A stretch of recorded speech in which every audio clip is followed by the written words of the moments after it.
Marketplace is supported by Zip Schedules. Create and communicate your next work schedule in minutes. And with the Zip Schedules nifty mobile app, your employees can check and update their schedule from anywhere. Get started for free at zipschedules.com/marketplace. This Marketplace podcast is brought to you by Citi Cards with Android Pay. Listening on your phone? Now you can pay while you listen using the same device. Just tap and go. Download the Android Pay app on Google Play or visit citi.com/androidpay to get started. Android Pay is available for eligible Citi consumer credit and debit cards. This economy stinks. Got your attention now, don't I? From American Public Media, this is Marketplace.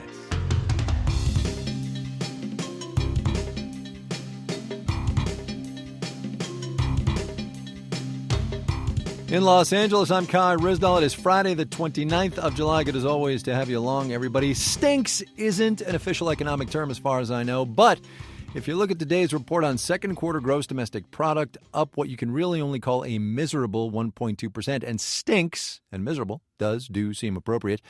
But hey, why listen to me? Felix Salmon is here. He's at Fusion. Lee Gallagher is at Fortune Magazine. They are both in our studios in New York. Hey, everybody. Hello. Hi, Kai. All right, Lee, you get first whack at this one. Test my thesis. Am I out of line if I say the economy stinks? No, you're not out of line. It wasn't a great number. I mean, there's reasons why it is better than it looks. A lot of this is due to a fall in inventories, which means that there might be a boost soon. And jobs, there's this dichotomy right now between GDP and jobs. But, think about it. This number doesn't even include what happened. This was pre-Brexit. Yep. It just shows a lack of confidence in the economy. Felix, that's totally right. Felix, first quarter was revised downward. This is, I think, the third straight quarter of like 1% growth. Put it to you. The fourth quarter of last year was 0.8. First quarter was 0.9. Yeah. These are dreadful, dreadful figures. And I just look at these figures. You know what I think? I don't know. Japan. Oh, do you really? That's terrible. What a horrible thing to say. We've had zero interest rates for so long now that I think, we are now really in danger of turning into Japan. Wow. But we're in the thing about this cycle, it's been so long. It's been a 7-year recovery, but it's weak. The whole thing is weak. So since the jump, it's been weak. Right, exactly. Right. But the thing about this number, the consumer is showing surprising strength, which is interesting. This is all business. This is business, not being confident, not doing well. Freaked out about what's happening. Every industry is being disrupted left and right, and then there's global situations to be worried about. So, Felix, let me put this to you. We talk a lot about a jobless recovery, or we have in the past. How about having growth with no jobs? Now we have jobs with no growth. Yes. Yeah. It's just the growthless recovery. We are growing a little bit, which is quite good globally when everyone else is growing not at all. But there's really nothing to get excited about here. Oh, all right. So just quickly, since you talked about interest rates, Felix, does this take the rest of the year off the table, do you think? I don't want to go too far into Janet Yellen land. The rest of the Yes, it does. Okay. Lee, you? I think so. Wow. Definitely. Okay. Sometime in 150 years, we might get a rate hike. My grandchildren's grandchildren will say, the rate hike is finally here. I remember when. All right. Let me play you to a piece of tape from Hillary Clinton's speech last night, and then we're going to spend a minute and 54 seconds talking about it. Here it is. I believe our economy isn't working the way it should because our democracy isn't working the way it should. Lee, if you take that to mean, just for the purposes of this discussion, that what happens in the headlines has become disconnected from what people are actually feeling, where do we go from here? Because every time we talk about Congress getting involved with the economy and the president and economic plans and all that, nothing good happens. So where do we go? Well, I think a lot of what she was talking about is sort of de-rigging the system for the 1%. I mean, getting money out of politics, eliminating tax breaks for the wealthy, don't favor the banks, et cetera, et cetera. Where do we go? I mean, I think that's where she wants to go. Except for the irony is that her opponent is the one who is about as far removed from the moneyed classes. Anyone with money is absolutely terrified of him, and she's the one who's getting all of the money. And the problem is all the Wall Street money money now. Specifically, right? I mean, definitely. The problem is not money in politics right now. Certainly not in this election. The problem with the democracy not working is just that the people have lost all faith in their representatives. And so they just want to throw everyone out and replace it with chaos monkeys. And that's going to be scary. Lee, do you think, without asking you two to turn into political analysts, do you think, since we are in the place now where the economy will be what it will be on Election Day, right? Do you think, who do you think this helps or hurts, today's number? It's tricky. I mean, the economy is not, it's not on fire, so it's not like the voter's going to be fixed into what's happening today, but it's not so terrible that everyone is suffering as badly as I think some of the headlines would say. You should ask Ray Fair, though, the great political scientist, actually has a model of plug in the GDP figure and I'll tell you who's going to win the next election. And if you plug the GDP figure into his model, you know who wins? No, don't tell us. We're going to talk to him next week. I'm going to call him and we're going to have the interview. What are you kidding? No. We got to make people listen. Okay. Wait until next week. No. Yeah, that's right. Felix Salmon is at Fusion. Lee Gallagher is at Fortune Magazine. Thanks, you two. Thanks. Thank you. Have a good weekend. On Wall Street today, it was up a hair. We'll have the details when we do the numbers.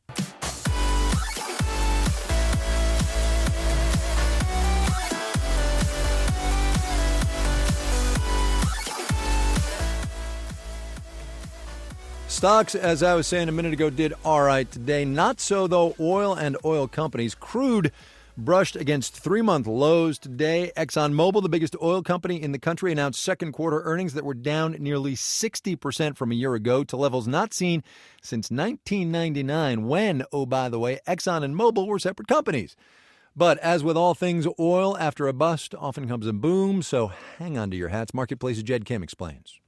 ExxonMobil's earnings fell $2.5 billion from 2015's second quarter. Continued low oil prices made upstream operations, its oil wells and production, take a big hit. Still, it could have been a lot worse, says Pavel Molchanov, an energy analyst at Raymond James. Its earnings did not fall off a cliff to the extent that many other oil companies' earnings fell off a cliff. That's because ExxonMobil isn't just an oil producer. It has a big refinery business which has benefited from cheap oil prices for a long time. But now Exxon and other refiners have created a global glut of gasoline. Still, chemicals helped keep it in the black. More than 70% of its earnings for the last 6 months have come not from producing oil and gas and not from refining or selling fuel, but from making petrochemicals. Independent energy economist Philip Verleger says another thing that spared ExxonMobil from major drops was not pushing expansion when oil's price was high. ExxonMobil maintained a cost discipline and didn't chase the high-cost rigs and the other high-cost operations. Molchanov says that Exxon's diverse business model could keep it from making quick gains if oil prices do jump. The refining of petrochemical businesses have been a hedge against falling oil prices. When prices reverse, those businesses lose their advantage. I'm Jed Kim for Marketplace. Tech earnings were big this week. Google parent Alphabet and Facebook reported blockbuster profits, powered largely by increases in advertising on mobile devices. Google and Facebook are, of course, the kings of the mobile ad space, but everybody else is going to have to figure it out or get left behind. Gigi Duban has that story. To understand why companies are clamoring for ads on mobile devices, just take a walk down the street. Ari Lightman, professor of digital media and marketing at Carnegie Mellon, says you'll probably see this. A variety of different folks from all generations glued to their cell phones, either looking at an app or playing Pokemon Go or trying to get directions. And with mobile, he says not only are companies like Google and Facebook collecting the usual info on you, like the sports teams you follow or those shoes you've been eyeing, they know where you are and when. The analytics is incredibly impressive. Those analytics help advertisers make decisions, like which ads to place where. Eric Brynjolfsson is director of the MIT Initiative on the Digital Economy. He says timing is everything in advertising. Ideally, companies want users to see an ad and then right away click the buy button. And to the extent that people move around in the world, mobile gives you a chance to get them in those situations more effectively. But have you tried entering a 16-digit credit card number on a tiny smartphone keyboard? Ben Edelman is associate professor at Harvard Business School and says this is the downside of mobile. If you want to buy a new laptop or plane tickets to Hawaii, doing that on your mobile still isn't as easy as some folks hoped it would be. But as more companies figure out how to make it easier for people to buy on the go, expect to see even more mobile ads luring you to that virtual checkout line. I'm Gigi Duban for Marketplace.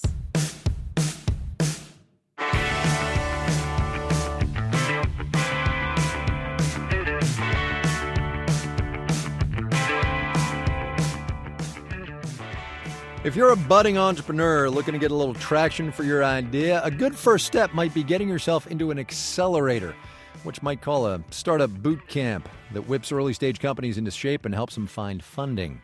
That last part can be tricky, though, because A, startups are hard, but also, 2, it's tough when your company is a little bit niche. From WPLN in Nashville, Emily Seiner reports on a music technology accelerator that's trying to get more investors feeling comfortable with that industry. Eric Mendelsohn and Winston Thomas are waiting backstage at the Country Music Hall of Fame, but they will not be crooning country tunes. They've come up with a music app, and this is their pitch day. Mendelsohn is about to ask a room full of investors to give them $450,000. How are you guys feeling right now? You're about to go on. Cool as a fan. Very good. He looks nervous. I know you can't see him, but he looks nervous. Mendelsohn takes the stage in front of a giant projector screen. His company logo pops up. My name is Eric Mendelsohn, and I'm the co-founder of Recordgram. Recordgram is the first mobile music and video recording studio that lets amateur artists create songs with award-winning music producers for under $5. So the idea is that producers can upload their leftover beats on this app, and people can license them in their own work. It was co-founded by Sean Mims, the man behind this classic song of 2007. This is why I'm hot 'cause I'm fly. And Mendelsohn seems to share that swagger. He pitched confidently about Recordgram's numbers, its revenue potential, its unique features, but ultimately none of those investors in the audience bit. Mendelsohn says companies like his are a hard sell. Getting investment in music technology is difficult, no matter what city you're in, even in San Francisco and New York and Austin and Los Angeles. Here's the dilemma for music tech startups. They can try to court traditional tech investors, but Heather McBee, who put on this pitch day, says the music business is more complex than your average Silicon Valley startup. Over the years, it's been a very volatile business in the sense it's constantly changing. The licensing of the rights are very, very complicated, and that scares some investors away. Some music tech companies have made it, like Spotify and Pandora, but they're the exceptions. Others have failed spectacularly. The music streaming site Grooveshark, for example, had tens of millions of users before it was hit by a massive lawsuit and shut down last year. So tech investors are wary of getting involved, and on the other side, music companies, who you might think would be interested in music technology, they haven't been clamoring to invest either. These guys are every day are running records up the charts and signing acts and making records and setting up tours and doing production and blah, blah, blah, blah, blah, blah. Who's got time to think about tech? Joe Galante can say this because he used to be one of them. He was chairman of Sony Nashville and saw the untapped potential of technology in the music business. So he decided to co-found an accelerator, and he thought he could make it work in Nashville. You have basically a music capital here. Would it be unusual for music tech to come out here? I don't think so. We just never did it before. It's called Project Music, and over the past year, it's graduated more than a dozen music tech startups, many of which set up shop in Nashville afterward. They range from sheet music software to a karaoke platform. It's gotten some heavy hitters in the music business to put money into the accelerator. The Country Music Association is the lead sponsor. But Heather McBee, who runs the program, says it's not easy getting these companies on board. It's called just connections and working the hell out of a Rolodex.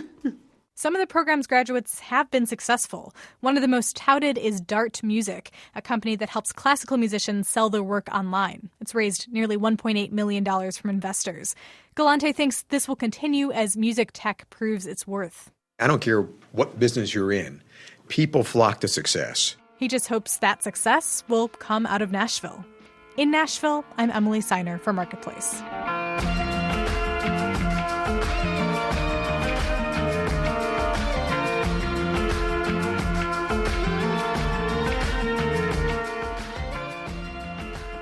Coming up, we are talking about donuts and flamingos, and there's even a rogue pineapple in there. the legal fight over pool floaties. For real. But first, let's do the numbers.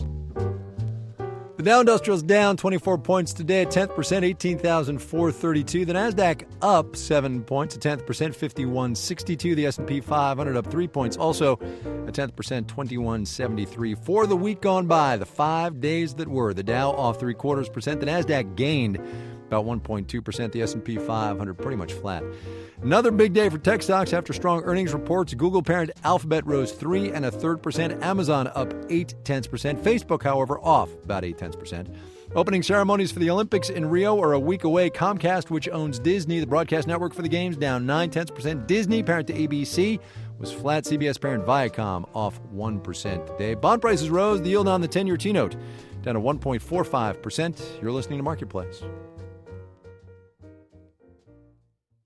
This Marketplace podcast is supported by Wix.com. A great business needs a stunning website. And with Wix.com, you can do it all by yourself. Wix makes it easy to look amazing online no matter what type of business you're in. Show off your images with a beautiful gallery, grow your contact list, and put all your social media in one place. Your customers are going to love it. So what are you waiting for? Show the world what you can do. Go to Wix.com and create your own stunning website today. It's easy and free. That's Wix, Wix.com. This Marketplace podcast is brought to you by Earth Class Mail. Earth Class Mail. Earth Class Mail. I run a mobile business, and managing a physical mailbox, it's just impossible. Since I work remotely, I don't have a physical location. And having the option to choose from Earth Class Mail addresses, it's a lifesaver. So our business actually has no physical office space.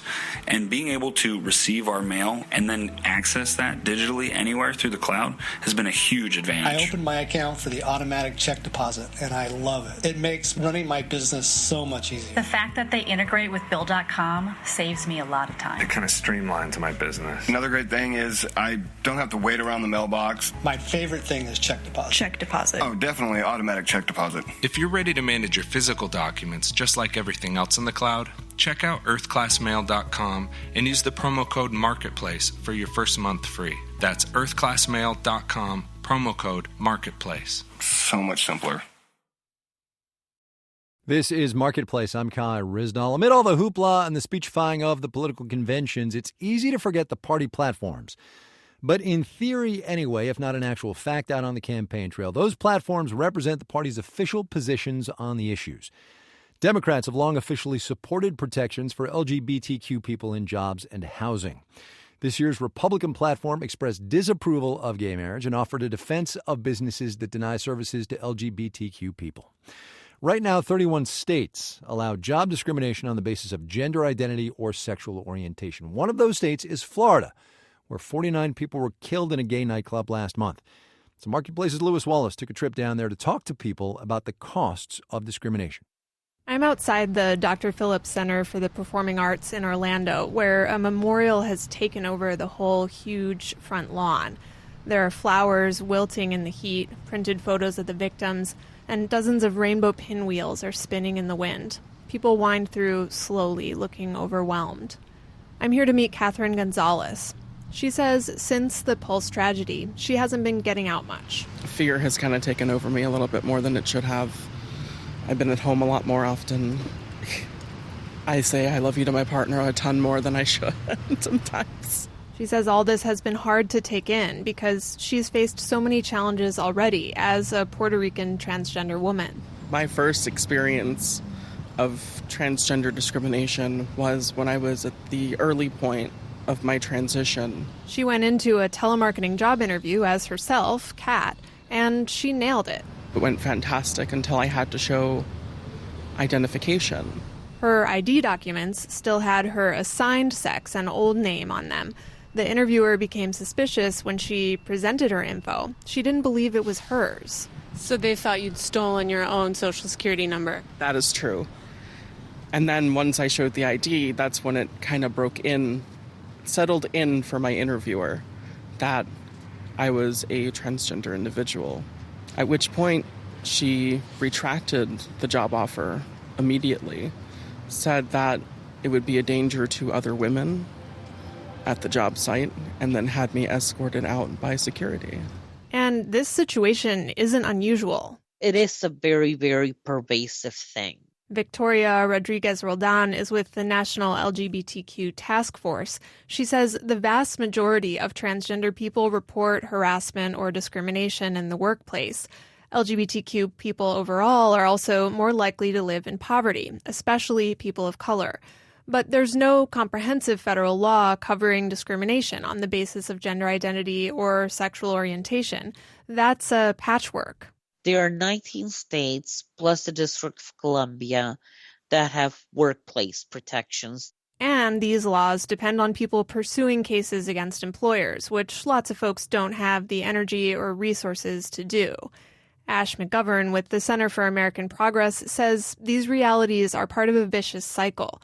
Trans people, especially women, may be excluded from school, from shelters and housing, then from jobs. Black trans folks experience unemployment rates at about 28%. And it's 14% for trans people overall. So lots of people turn to underground economies to survive. When Kat Gonzalez didn't get that telemarketing job, she had to move back in with family to avoid becoming homeless, and they weren't comfortable with her transition. So she was coming up with money to get hormones in secret. What did you do? Oh, well, nothing I'm proud of. One night during this period, she got in a nasty rollover car crash. While she was in the hospital, she says nurses and interns gawked at her body. By the way, while she's telling me all this, a jazz band sets up and starts to play in front of the memorial. No more than a week after the incident, my mother came up to me and said, while you were in the hospital, I did not know what was worse, the fact that you were dying on the table or the fact that everyone was calling you my daughter. And that resonates so deeply. Thank you, very sad music in the background, for helping my feelings. She survived it, and with a sense of humor. But at the moment, Gonzalez says she is looking for a job. I'm Lewis Wallace for Marketplace.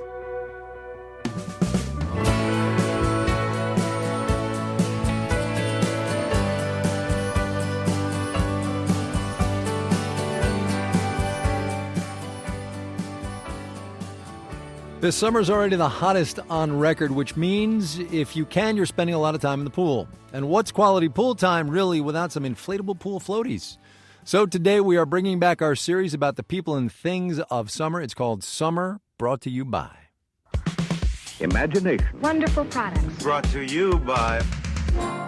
For a company called Big Mouth Incorporated, this season that should be a boom has developed a slow leak. Big Mouth says two competitors are passing off fake versions of its swimming pool floaties online and cutting out a big chunk of its profits. Polly Mossens wrote about it for Bloomberg Business. Polly, welcome to the program. Thank you for having me. To start, I suppose we ought to define the types of inflatable pool toys we're talking about here, yeah? Absolutely. So we are talking about donuts and flamingos, and there's even a rogue pineapple in there. What's a rogue pineapple in a pool toy? Do you just like hang on to it and float? A really gigantic pineapple. So how did it come to pass, though, that if I go to Google and I Google inflatable pool toy, donut, or literally flamingo, up pops this whole list of basically identical things from a whole bunch of different sellers? How does that work? So there's a ton of people that make especially donuts. That one isn't actually copyrighted by anyone. But this flamingo in this particular case is actually unique. It's got a slightly quirkier design. It has a wing on it. So that flamingo in particular is actually patented. Everyone's flamingo is going to look a little bit different, even if everyone's donut floaty looks the same. No kidding. Now, part of the reason we're talking to you about this is because of this issue of and counterfeit, I suppose, is a legal term, but it's not actual genuine articles on Amazon, right? That's the issue. So this person who owns Big Mouth, he is saying that these people are making fake Big Mouth floaties. Big Mouth is a really recognized floaty company. They have deals with all the major retailers. So he's saying that other people are trying to knock off their name and their look, which has become iconic over the last couple years. Give me a dollar amount of how much Steve Wampold, the owner of Big Mouth, the toy company, how much does he figure he's losing? Well, the suit has damages of $4 million in it, and more specifically, just on the donut floaties, he can be losing as much as $20,000 a day. That's like a whole lot of floaties. That is a whole lot of floaties. Amazon obviously has people, software, something to weed out counterfeit goods, not genuine goods. It does, but the problem with Amazon is that they don't want people just filing these counterfeit complaints against people that are their competitors. There's a whole process you go through. You have to report that it's counterfeited good. You have to have the good in your hands and you say, this is a problem. I'm issuing a report. And then Amazon begins their own investigation. So they're very diligent, which can be frustrating for someone like the owner of Big Mouth that wants to bring these complaints. But it also makes sense for Amazon because they don't want to, close the account of someone that's actually a legitimate seller just because they're imposing on someone else's business. What's your best guess for how this turns out for Steve Wampel, the guy who owns Big Mouth? Well, these two particular people, Solo Fleet and Floating Panda, we don't know their real names, those are their Amazon handles, They will not reply most likely. That is what the lawyers are anticipating. That's what I'm anticipating as well. We don't know that they're based in the United States, so there's a chance that they might not even see the lawsuit and know what to do with it. And if they don't reply, then it can go into a judge's ruling. In which case, one imagines they would be ruled against if they don't reply. How does that work? That is what one imagines, but you never know. Even if a judge says, you're seeking $4 million in damages total, we're going to give you $500,000. You don't know that he'll ever collect that $500,000. Right. I think in large part this is just symbolic because the company is getting very frustrated with this. And Wampel specifically, he loves floaties. Like no one I've ever met loves floaties. And he just wants this to have some kind of resolution so he can start enjoying his pool toy company again. Polly Mussens writes most recently about, fraudulent floaties on Amazon, pool toys for Bloomberg. Polly, thanks very much. Thank you.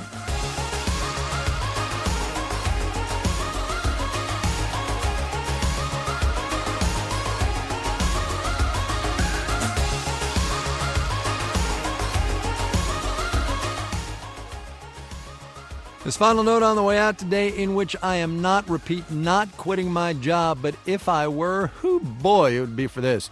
The Smithsonian Institution is hiring a beer historian. Seriously, pay is $64,000 a year to do, and this is a quote from the job posting itself, archival and field research for a new initiative on American brewing history with special emphasis on the craft industry.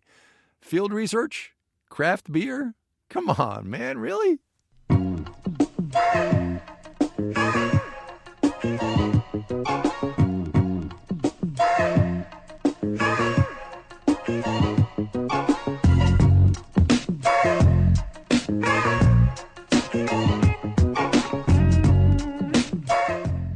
Just because I got in trouble for it once, let me say it again. I am not quitting. All right. The Dow off 24 points today at 10%, 18,432. The NASDAQ up 7 points, about a 10%, 51.62. The S&P 500 up 3 points, a 10%, 21.73.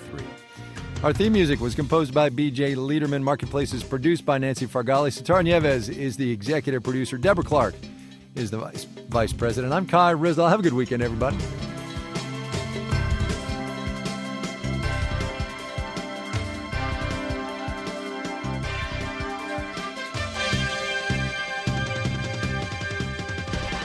This is APM.